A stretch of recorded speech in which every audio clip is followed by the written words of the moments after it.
Hello, hello, welcome back. We are on another episode of the Black on Black Education podcast. As always, I let our guest tell the listeners who you are, what you do, and why you do it.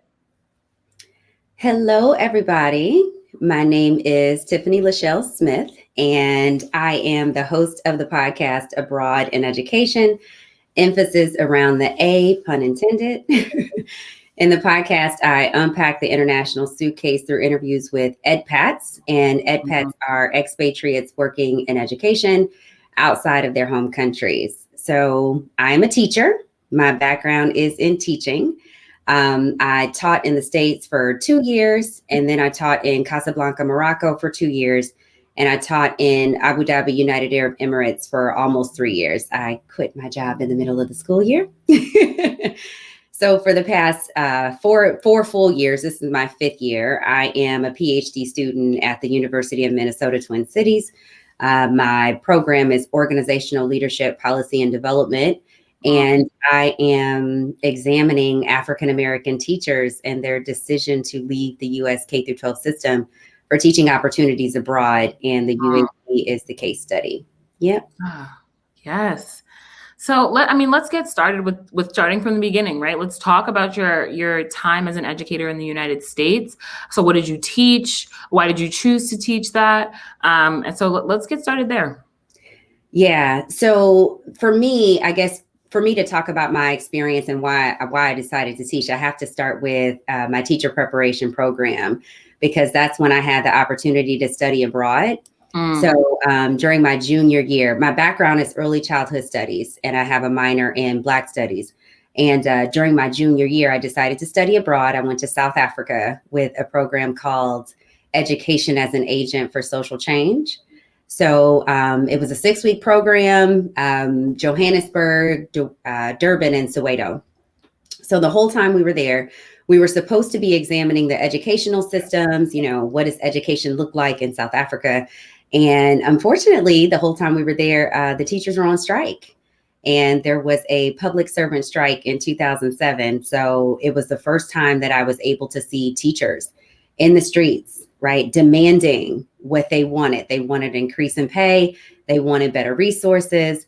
So it really not only changed my mindset about education in general, but it changed my mindset about what I wanted to do with my career. So I ended up finishing my teacher prep program. I got my degree in early childhood studies, but the rest of the time I spent in the program, I knew I didn't want to be a teacher. I wanted to go back abroad.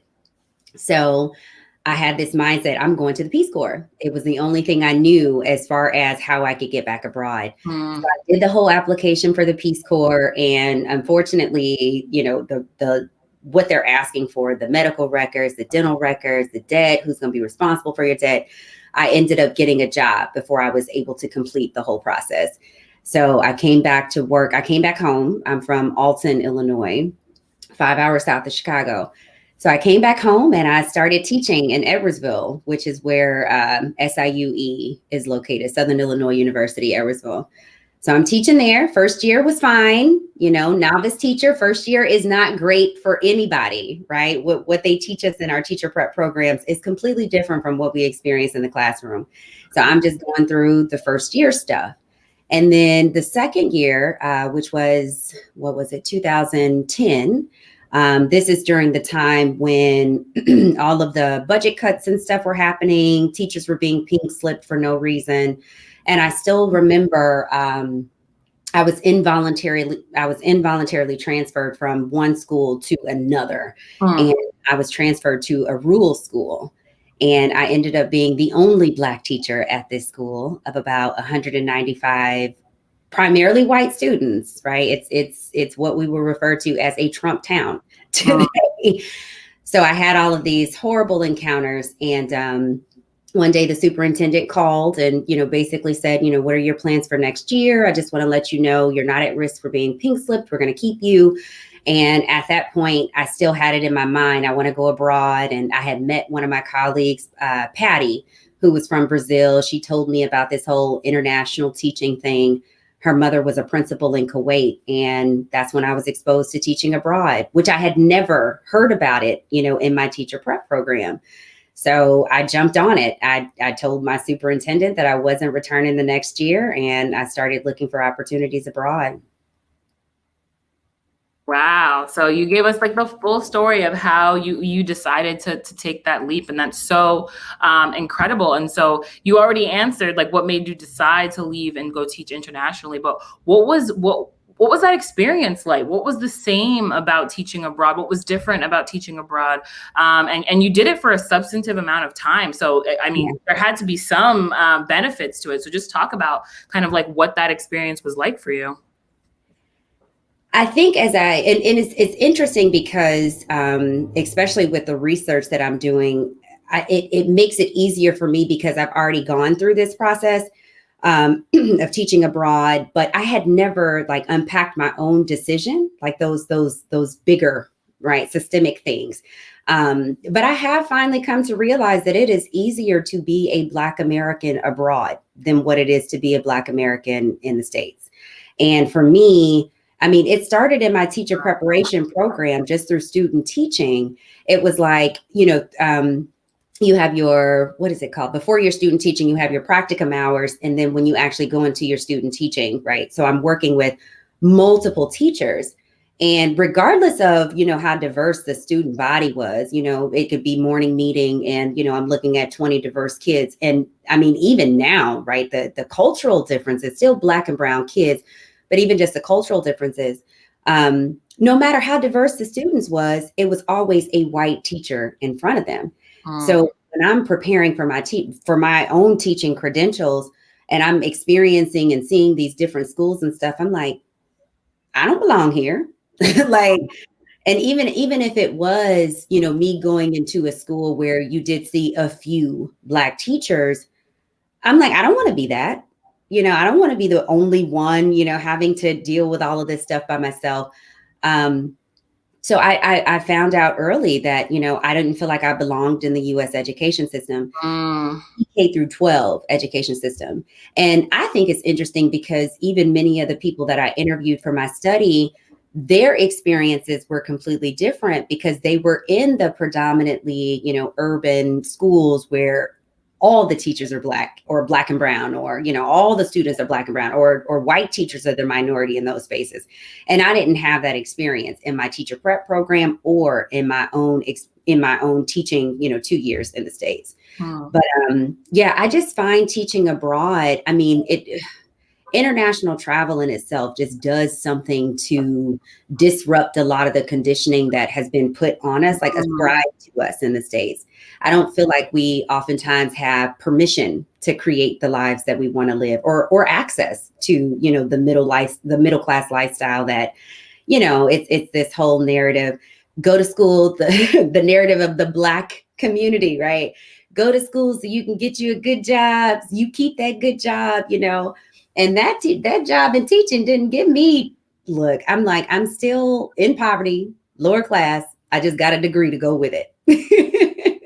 Wow. So going abroad, teaching abroad, I mean, it's a whole, it's an educational system out there. Let me say that because it is problematic in many ways. But when you're looking at American and international schools in other countries, my way of describing it is just picking up a school in the States and putting it down in another country.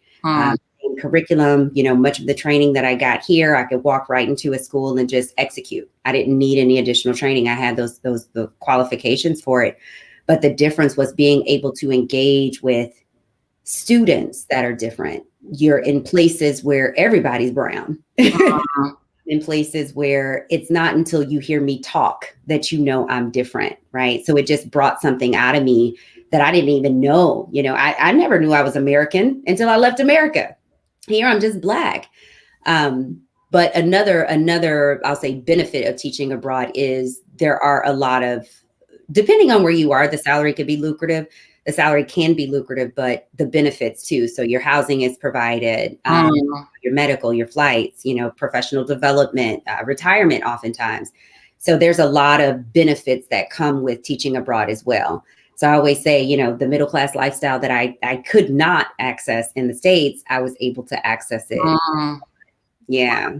Wow, that's big. And I think even in the conversation around education, we often talk about the fact that we don't pay teachers enough, but then we fail to really acknowledge that there are other opportunities that are not here. And I think that our society tells us that like America's the only place to be. People are coming from everywhere to be here. Like you're so grateful. You're like all of these things. And as grateful as I am to live the life that I have lived, you're showing that it's possible to see and do something different. And I really appreciate bringing that perspective into the podcast. And so like, what are the factors that someone who's considering teaching abroad, they're interested in it, they think that might be the next step for them? What is the step-by-step of how they get there? And then what are the factors that they should consider in contemplating what that life is going to be like? Yeah. So I think I'm trying to think about how do I answer the question. As far as teaching abroad, there's different understandings as far as what teaching abroad is, because there are like the teaching English as a second language. There are, opportunities to work in higher ed spaces. And then there's, the US the K through 12, right? Where you're working with for-profit private schools. And then there's some government schools too that hire expat teachers to work for the local kids. As far as someone who has a background in teaching, right, with state certified teaching credentials, a couple years of experience just to be, I don't know, an expert in teaching. I don't know. There's recruitment agencies. There's a long list of recruitment agencies where basically they serve as a liaison between the schools who have vacancies and the qualified candidates that can fill these vacancies. So some of them are free. Just to shout out a few, I love International School Services. They not only, offer like opening the vacancies and stuff, but they also have international recruiting fairs. When I decided to go abroad, which was crazy, once you start doing the research, it's there. The University of Northern Iowa does an international recruiting fair every year. And that's where I was hired to go to Casablanca, Morocco. And it's pre-COVID. It was one thing. Post-COVID is going to be another. But basically, folks are invited to come to a particular city. Iowa, Waterloo is not a city. We're there. And they bring all of the directors or these hiring folks from these international schools to come to this one space, one-stop shop, and they're just interviewing. I had 6 interviews in one weekend, and it's all with, folks who are trying to fill vacancies in these international schools. And then now if there's a lot of virtual spaces as well. Another one is Search Associates. And Search Associates has been getting a lot of backlash because people are calling them out for their racialized practices, which, sometimes when you're applying for a job abroad, you may have to put your picture on your resume, or, some schools are very particular about what America looks like, what American looks like. So it's like, Black people quota. We got enough. Now we need that white, white person with the blue eyes and the blonde hair, because that's where we're selling, right? People are buying education. So it really is about, and then also there's TIE Online. So those are like a couple of recruitment agencies that you can go through if you come from that background of, I already have my teaching credentials. I have some years of experience. But when it comes to the teaching English as a second language, or TEFL teaching English as a foreign language, there are other, I don't want to call them recruitment agencies, but it's like websites that you can go to. So there's a program called EPIK, EPIK, and they do a lot of placements in the Asian countries, where I always say, especially with like Chinese and Korean students, their job as a child is to be a student. So they go to school, like traditional school, for a certain part of the day. And then after school, they have this like language component, artsy component, and they'll bring in expatriate teachers to come and teach English. and work with them with that. The salaries are completely different. With those opportunities, you may be backpacking and, exploring the world. And then I think on the other end, it is like an international teaching career, where a lot of these schools are very known for, preparing global citizens. These students, they compete with these standardized tests. They go to these Ivy Leagues. But yeah, it's a capitalist market, right? People are selling education. So where do you want to get in? But that is the nasty part about it. That's the nasty part about it. And a lot of that self-reflection of where do I sit and, what is this world that I'm part of? Yeah. So it's not just, okay, I'm leaving to go and do something completely different that's going to change my life. It's I'm leaving and I'm looking at these other opportunities and these other abilities to teach and learn, sometimes in a completely American context. And then sometimes you kind of tailor it toward what the needs of the place that you're going are. Exactly. But that's really, really helpful. And I think just even running down some of those things, again, for people who are looking into it, they're getting one, insight from someone who's done it, and two, having some resources that they can have if it's still something that they're interested in. So check out those places, rewind, repeat what she said, and then make sure that you go and check those out if you're interested in becoming an international teacher. And so you already answered my question about resources, and we'll make sure that we put it in the caption, link in our bio when this episode comes out. But now let's talk about what made you come back. Right? I think people could go and live abroad and stay forever. I follow so many folks who are just like, yeah, this ain't it. I'm leaving and I'm not coming back. And so but you did. And so why was that? What made you come back? Yeah, well, I've come back a couple times. So the first time I came back, so I did my 2 years in Morocco, and then I did 2.5 in Abu Dhabi. And I was actually approaching 30. And it was exactly what you're saying. You out here playing in the world, you ain't got no kids, you ain't got no husband, you ain't got no prospect, it's time to come back and get real about life. And I think there is like this, I don't know how to say it. I'm playing with it because I think burnout is inevitable, and you're always going to burn out if you're not consistently growing, right? When you get to that, routine, mundane, like I can teach with my eyes closed type thing. Or if I see one more yacht party, or if I, travel to one more country, it's like it doesn't have any value or substance in it because you're emptying yourself. So when I decided to come back in 2015, that's when I applied for my PhD programs, because I always had an inkling. If I'm not teaching, I'm a student, right? So I love education, and just kind of seeing professional development in the sense that, the person who is offering these resources and this information, I know because I'm in the classroom, I know more than this person knows. It was always like, but Tiffany, you have more to contribute, right? It's not just about being in the classroom. What else do you want to do? So I wanted to go back to school to get this PhD. So I applied for 6 programs, and I was selected into 2. And then just coming back, it was, just start your PhD program, which was amazing. I mean, it was absolutely amazing to be in that space of learning, right? When learning is just normalized. I love it. And there's always so many questions, because even when I started the program, it was, I've been teaching abroad. I potentially want to do my research on African-American teachers abroad, and not knowing how to conceptualize it. I'm just telling people about my experience. Yeah. So the response would be, oh, were you in the Peace Corps? No, I was just teaching abroad. Oh, were you in the military? No, I was just teaching abroad. And I realized like how little, even now, how little we know about this world as far as like American and international schools.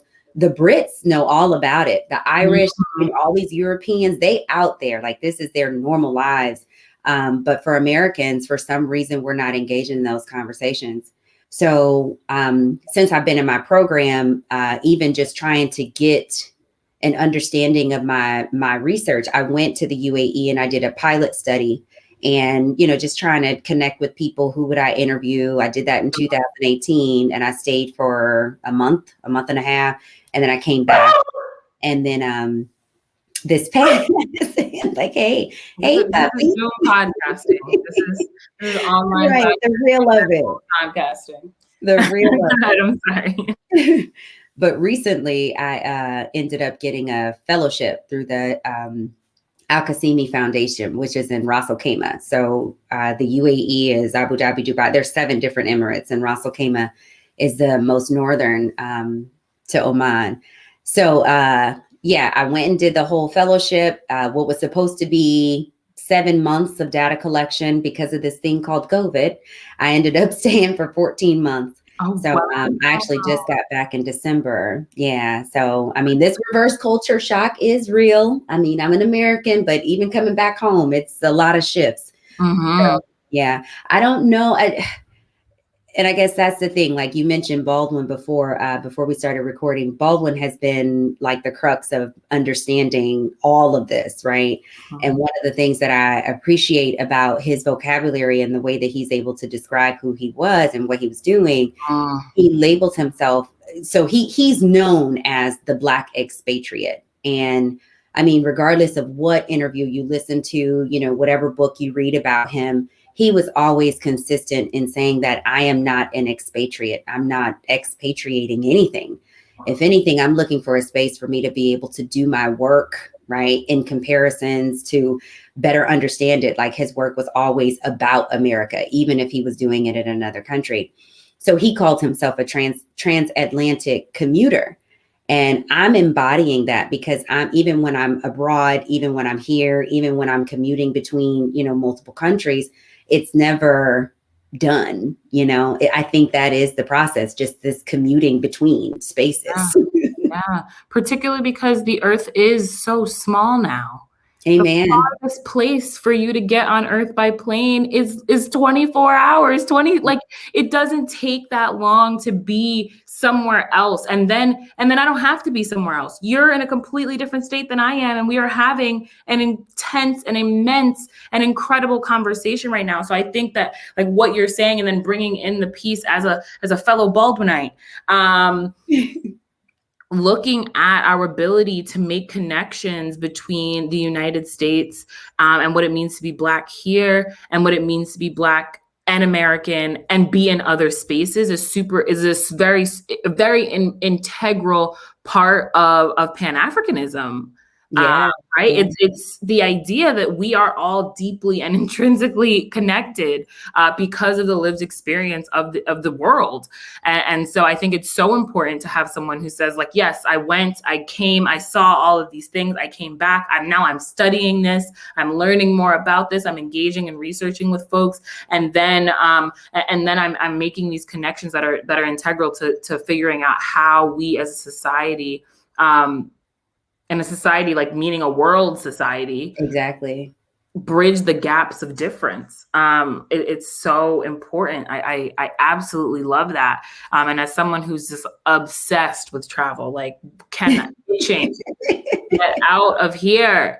COVID, go away. Got my second vaccine yesterday. So I am. Oh, look at you. I'm not saying I'm just getting on a plane and hopping out here. We got to see what's going on. But I can't wait until this world opens up again. And so now, I mean, you discussed a little bit about your PhD program and what you research and what you study. And so, I mean, just as a researcher, as a learner, a continuous learner, how has it informed your practice and just your belief system around what needs to happen or change about the education system here in America? But then also those schools that are picking up and moving the system somewhere else. Well, what are the things that need to change and happen based off of what you've been learning and the knowledge you've been creating? Amen. That's a great question. So I have to be honest and say that I'm still figuring it out. That's the whole writing part. But a couple of different ideas have come up. And I want to take a little bit of time and just talk a little bit about African-American teachers and the significance of using African-American teachers as my focus, because I'm super surprised. And I guess I'm not. When I started talking to people about my research and I said, I am examining African-American teachers, the question was always, well, you know, why do they matter? Why African American teachers? Like, why are they significant, right? And I had to do the research myself to be able to academically say, okay, and this is why it matters. But to me, it matters because I'm Black. That's why it matters. But just to give a little bit of context, because this is about, my studies particularly is about recruitment and retention. And, there is this notion that the US PK through 12 system is a revolving door because people come in, but they go right back out, right? So when you're looking at these statistics about, when teachers come in and they leave, okay, teachers leave within the first 4 to 5 years. Why? And why in general is one thing, but then talking about African American teachers, it's another. So some scholars, and I guess there's 2 points, some scholars will say that like African American teachers are dissatisfied, and dissatisfaction is through this lens of lack of autonomy and lack of, lack of impact, or, they're not part of these conversations about school district policies, and they don't have like any involvement in it. So because they're just basically, put in the classroom, execute, do what I'm telling you to do, they leave and they're dissatisfied. So that's one way of looking at why Black teachers leave, right? This is what the literature is saying about Black teachers. And then there's this other lens, which I think is absolutely amazing because it just messed my brain up. There's a plethora of scholars who are basically saying that because of Brown versus Board of Education, there were unintended consequences of school integration. So just to put some numbers out here, because I think it's absolutely amazing. In 1950, before Brown, nearly half of all Black professionals in the US were teachers, right? So in 1954, there were 82,000 teachers responsible for America's 2 million Black students. This is during segregation. We had our own stuff. So then in 1954, when Brown came in, between 1954 and 1972, almost 40,000 teachers lost their jobs. And while Black students were integrating into white schools, Black teachers weren't, right? We weren't able to go into these white schools. And some of us made it, which is a whole different conversation, but many of us didn't. So then you have these policies where now, if you want to go into teaching, now we're going to start, certification tests in addition to the schooling where we had to create these HBCUs so teachers can get even the education. Now, even after you get the education, we're going to add credentials, right? So now you have to have this certification. And there's this scholar, Barbara Cole, I'm forgetting her first name, but she said African American teachers are at risk at becoming an endangered species because we're about to be dismissed from this whole educational system, right? So even now in 2015, I think it may be 15, 16, because there's data out there, out of the 3.8 million teachers in the States, African Americans were 250,000. We only represent 6.7% of the teacher profession.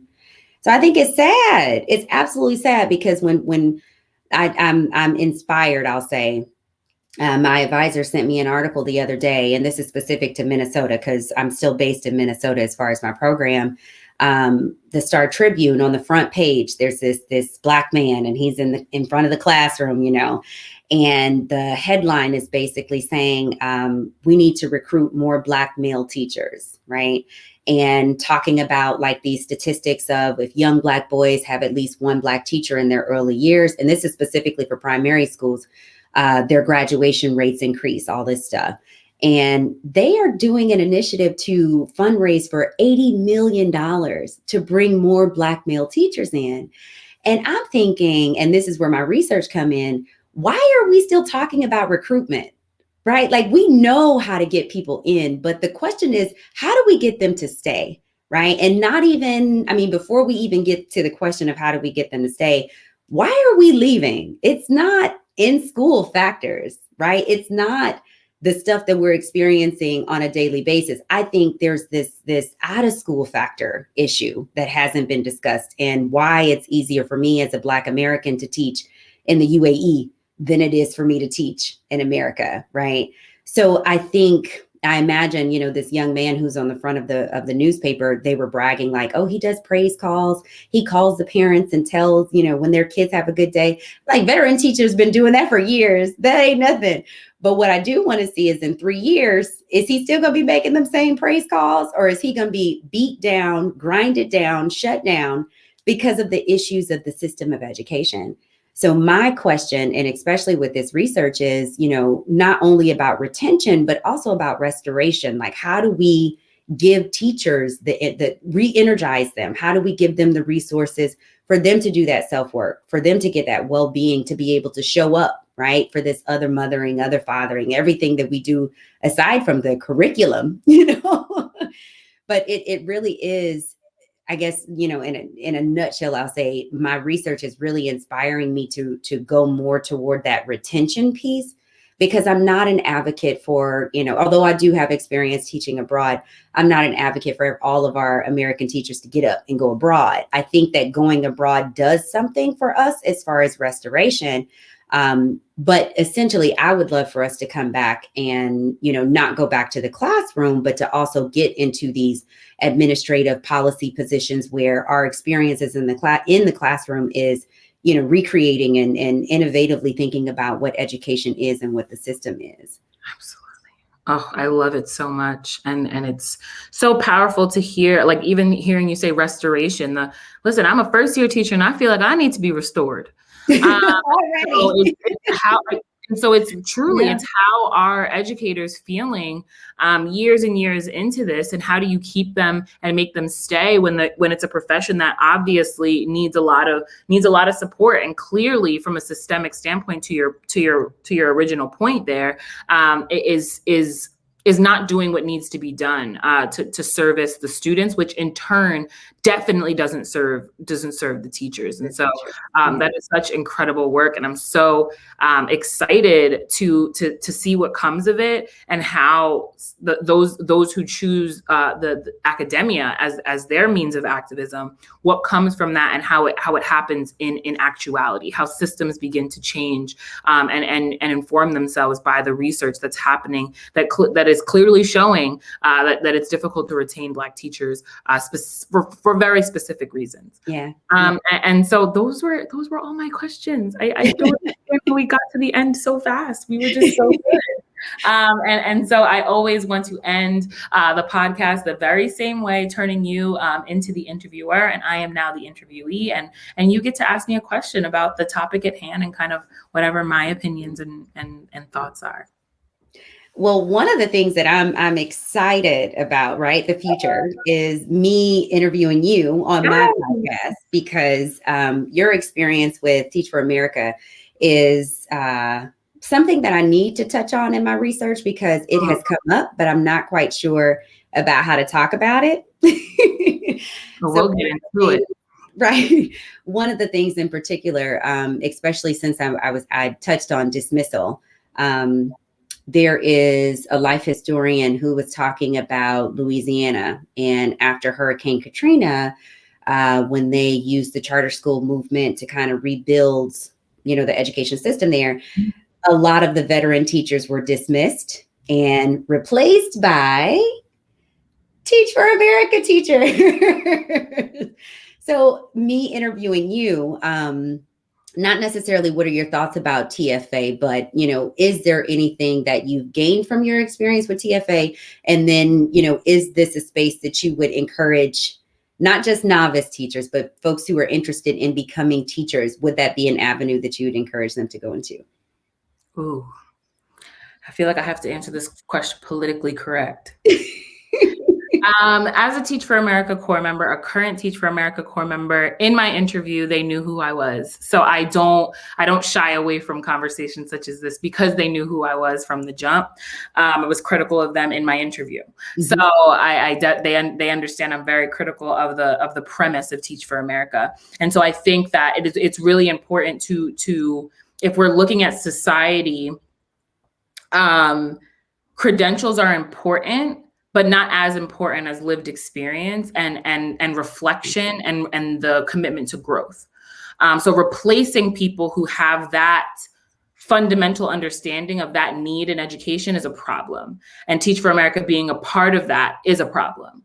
Would I advocate for someone who wants to work in education to go through Teach for America? It's a yes and a no. Mm-hmm. If you are someone who wants to work in the education system and wants to be here for the long haul, it's a yes and a no. It depends on who you are. It depends on what school you get placed in. It depends on the professional development that the school you get placed in provides for you. And so Teach for America, although they don't give you an extensive preparation when you go into the classroom, so it's 4 to 8 weeks that you get beforehand in the summer, and then you're like, go. And some people would say that that is intrinsically a problem. I don't agree with that. I think that there are people who go through a 2-year master's program at Ivy League colleges who are horrible teachers, yeah, I agree. and who don't know how to implement and create stories and engage with kids in the way that they need to really liberate children through education. But then there's also folks who get to, I love Black people and I want to be of service and I really want to see a change in our society, who can just write that essay. Right, because they got that into TFA, and it doesn't mean that they're living that life.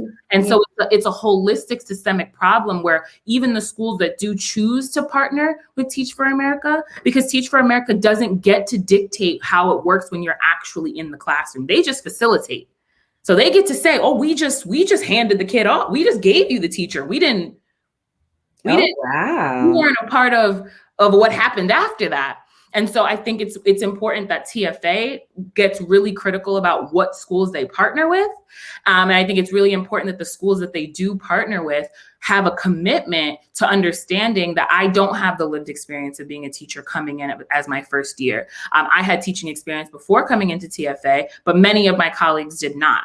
And having experience doesn't necessarily make you better, but it's extraordinarily important. And if someone doesn't have that experience, it is integral that the school gives them the professional development and the work and the reflection time that they need to become an educator that's willing to do the work to set kids free. Because again, that's what education is supposed to be. It's not supposed to fill you with facts and figures. It's not supposed to make you feel less than who you are. It's not supposed to prepare you for a test. Education is supposed to get you closer to freedom. And so the TFA question that comes all up in this is like, TFA doesn't change it. The school you're placed at doesn't change it. It's a systemic problem. Yeah. Right. And so I can't answer that question with a yes or a no. It's if you know that education is not where you want to be, and you just want to give back to the community, go volunteer somewhere. I go volunteer somewhere. These kids aren't the example. Yeah.